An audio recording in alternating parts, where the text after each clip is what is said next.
Me cambio por dinero, pero el dinero no le dio felicidad. Aún lo recuerdo como si fuera ayer, aquel martes frío de noviembre en el que Clara pulverizó mi mundo. Llevábamos 5 años juntos, 5 años de sueños compartidos, de cenas con velas que apenas iluminaban nuestras caras de enamorados en aquel pequeño apartamento que llamábamos hogar.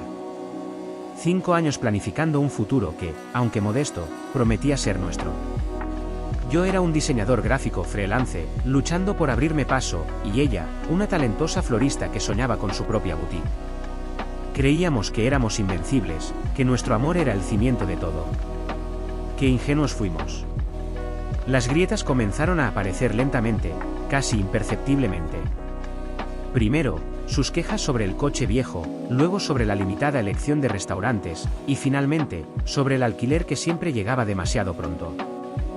Yo lo atribuía al estrés, a la presión de la vida, pero en el fondo, una pequeña voz me decía que algo más oscuro se estaba gestando. Un día, Clara llegó a casa con un bolso nuevo, evidentemente caro, y una historia vaga sobre una oferta de una cliente adinerada. No le di importancia. Quería creerle. Pero el cambio fue acelerándose. Sus noches fuera se hicieron más frecuentes, sus excusas más elaboradas, y su mirada hacia mí, antes llena de ternura, se tornó fría, impaciente. La distancia entre nosotros se media no en metros, sino en el abismo que se abriría en su corazón. Ya no me hablaba de nuestras metas, de la boutique o de los hijos que queríamos tener. Ahora solo mencionaba viajes exóticos y galas a las que asistía con contactos importantes. La confrontación fue inevitable. La encontré una tarde, sentada en el sofá, con el mismo bolso caro a un lado. Intenté abrazarla, pero se apartó con un gesto de disgusto. «Tenemos que hablar», David, dijo, y su voz no era la de la mujer que amaba, sino la de una extraña. Mi corazón se encogió. Sabía lo que venía. Las palabras se sintieron como puñales al aire, cada una más afilada que la anterior. «Esto no funciona. Tú y yo, no vamos a ninguna parte», soltó, con una frialdad que me heló la sangre. «¿De qué hablas? Que no funciona. Hemos estado juntos 5 años, Clara. ¿Hemos construido esto? ¿Construido qué, David? ¿Una vida de subsistencia? ¿De mirar cada céntimo? Estoy cansada de soñar con lo que podríamos tener y vivir con las migajas». Entonces lo soltó, la verdad brutal que había estado escondiendo. Había conocido a alguien. Un hombre exitoso, me dijo, un inversor. Alguien que podía darle la vida que ella merecía. Mi garganta se cerró. Las lágrimas luchaban por salir, pero la incredulidad, la rabia, las contenían. ¿Así que me cambias por dinero? ¿Por una cuenta bancaria más grande? Logré susurrar, mi voz ahogada. Ella se rió, una risa hueca y amarga que nunca había escuchado antes. Por favor, David. Despierta. Esto no es una película. En la vida real, el amor no paga el alquiler. El amor no llena la nevera. El amor no te lleva de vacaciones a la Polinesia. El dinero sí. Y tú solo tienes sueños. Necesito más que eso. Necesito seguridad, estabilidad, lujo. Y tú no puedes dármelo. Sus palabras eran veneno puro. Cada frase erosionaba mi autoestima, mi confianza, mi misma razón de ser. Me sentí pequeño, insignificante, un fracaso. Me miró con desprecio, sus ojos, antes tan amorosos, ahora reflejaban una distancia infinita. Se levantó, recogió su bolso y se dirigió a la puerta. No me llames. No me busques. Esto se acabó. Adiós, David. Y se fue. Sin una lágrima, sin una mirada atrás. Me dejé en el apartamento vacío, con el eco de sus palabras resonando en cada rincón. El amor no paga el alquiler. Esa frase se grabó a fuego en mi mente, un mantra cruel que me perseguiría en los días y noches venideras. Los primeros meses fueron un infierno. El dolor era tan visceral que apenas podía respirar. Cada objeto en el apartamento me recordaba a ella, a nuestros momentos, a los planos que habíamos hecho. Dejé de comer, de dormir. Mi trabajo, que antes era mi pasión, se volvió una carga insoportable. Me hundí en una profunda depresión, cuestionando todo sobre mí mismo. ¿Era yo el problema? ¿Era mi falta de ambición, mi supuesta mediocridad, lo que la había empujado a los brazos de otro? Un día, mientras me miraba en el espejo, vi una sombra de lo que era. Ojos hundidos, barba sin afeitar, una expresión de derrota. Y fue entonces cuando algo hizo clic. No podía seguir así. No por ella, sino por mí. Esa frase, el amor no paga el alquiler, ya no sonaba a una crítica despectiva, sino a un desafío. Quería demostrarle a ella, pero sobre todo a mí mismo, que podía tener ambos, éxito y amor. No quería que el dinero fuera el motor de mi vida, pero tampoco quería que su ausencia me definiera. Empecé pequeño. Limpié mi apartamento, como si al ordenar lo físico pudiese empezar a ordenar lo mental. Volví a mi rutina de ejercicio. Y luego, me zambullí en mi trabajo como nunca antes. Trabajaba 12, 14 horas al día. Aceptaba cada proyecto, por pequeño que fuera, y lo daba todo. Empecé a educarme más, a tomar cursos en línea sobre marketing digital, gestión de proyectos, incluso programación básica. Entendí que mi talento en diseño gráfico era valioso, pero necesitaba aprender a venderlo, a gestionarlo, a escalarlo. Hubo muchos tropiezos. Noches en vela, cuentas ajustadas, momentos de duda en los que la voz de Clara se colaba en mi mente. Pero cada vez que pensaba en rendirme, recordaba la humillación, el desprecio en sus ojos. Y eso me dio el impulso para seguir adelante. No era venganza lo que buscaba, sino reivindicación. Reivindicar que mi valor no dependía de mi cartera, pero que mi cartera podía reflejar mi esfuerzo y mi valía. Poco a poco, las cosas empezaron a cambiar. Mis clientes aumentaron, mis proyectos se hicieron más grandes y complejos. Empecé a delegar tareas, a contratar a otros freelancers que compartían mi visión. De aquel pequeño apartamento, pasó a una modesta oficina, que con los años se transformó en una empresa de diseño y consultoría digital con un equipo de más de 20 personas. Compré mi primera casa, un lugar que construí con mis propias manos y mis propios diseños, un hogar que irradiaba la calidez y la estabilidad que siempre había anhelado. Mientras yo ascendía, las noticias sobre Clara me llegaban de forma indirecta, a través de amigos en común o murmullos en el barrio. Al principio, eran historias de lujos.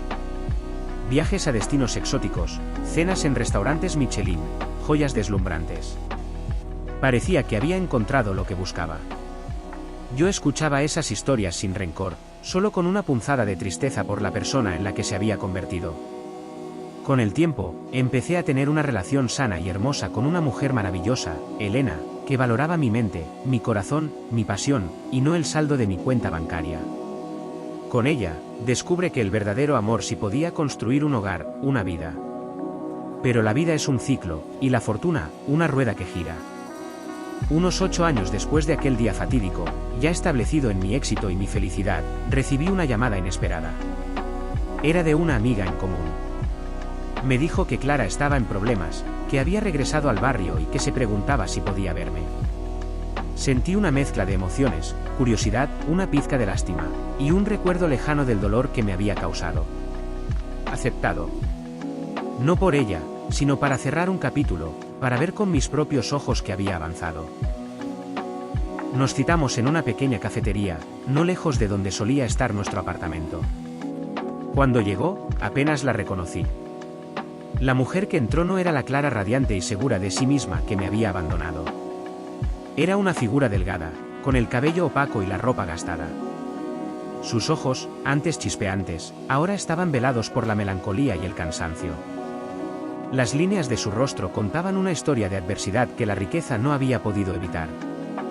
Se sentó frente a mí, con las manos temblorosas aferradas a una taza de café que yo le había pedido. El silencio fue largo y pesado. Finalmente, ella rompió el hielo, su voz apenas un susurro. «David, ¿te ves bien?» «Muy bien».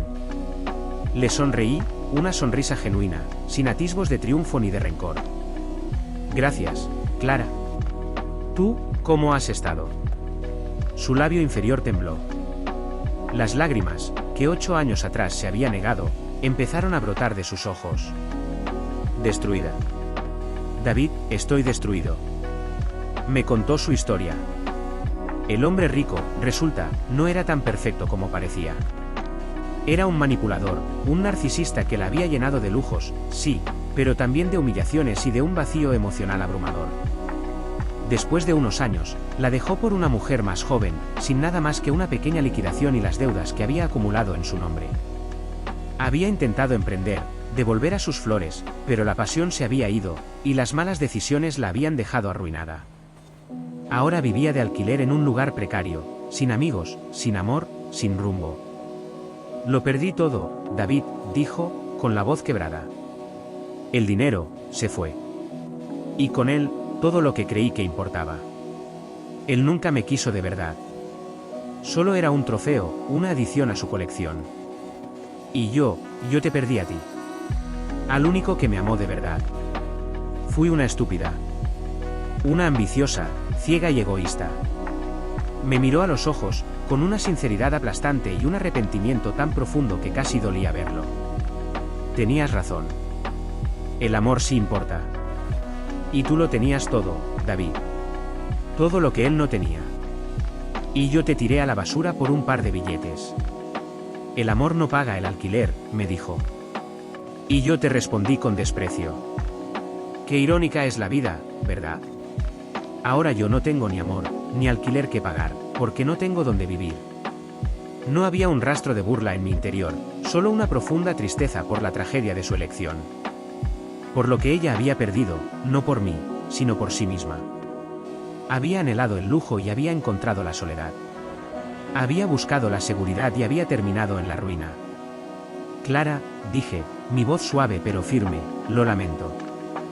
Lamento que hayas pasado por esto. Pero esa frase me cambió.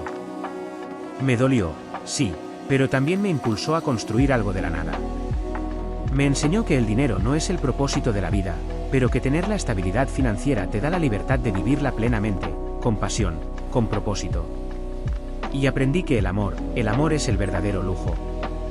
Ella ascendió, las lágrimas cayendo por sus mejillas.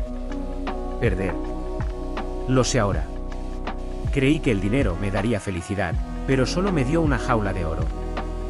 Una jaula vacía. Me quedé en silencio, observándola. No había en mí el deseo de vengarme, ni de restregarle mi éxito. Solo había una sensación de cierre. La herida que me había causado se había curado, dejando una cicatriz, sí, pero una que me recordaba mi fuerza, mi resiliencia. Te deseo lo mejor, Clara, le dije, finalmente. Espero que encuentres tu camino. Me levanté, no sin antes dejarle algo de dinero sobre la mesa, un gesto puramente humano, sin segundas intenciones. Ella me miró con gratitud, pero también con una vergüenza palpable. Gracias, David. De verdad, lo siento mucho. Me despedí con un ligero movimiento de cabeza y salí de la cafetería. El sol de la tarde bañaba las calles, y el aire era fresco y prometedor. Ya no sentí el peso del pasado. Clara había tenido su oportunidad. Había elegido el camino del dinero, creyendo que era la llave a la felicidad. Pero el dinero, aunque puede comprar muchas cosas, no puede comprar la paz interior, la dignidad, ni el amor verdadero.